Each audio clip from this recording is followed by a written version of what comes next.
হজরত খিজির আলাহ সাল্লাম জীবিত এবং তিনি মানুষের সাথে মিলিত হন।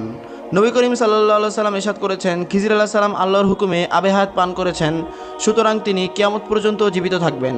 তিনি মানুষের সাথে মানুষের সুরতে উপস্থিত হয়ে মোলাকাত করে থাকেন। কোনো কোনো সময় নিজের পরিচয় দিয়ে থাকেন, বলেন আমি হলাম খিজির।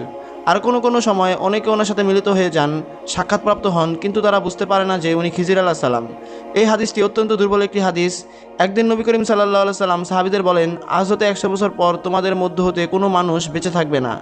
এ থেকে বোঝা যায় খিজির আলাহ সাল্লাম যেহেতু মানুষ, সুতরাং তিনিও বেঁচে থাকার কথা নয়। তিনি যদি আমাদের নবী মোহাম্মদ সাল্লাল্লাহু সাল্লামের জামানায় বেঁচে থাকেন, তবুও তিনি তখন থেকে 100 বছরের মধ্যে ইন্তেকাল করেছেন।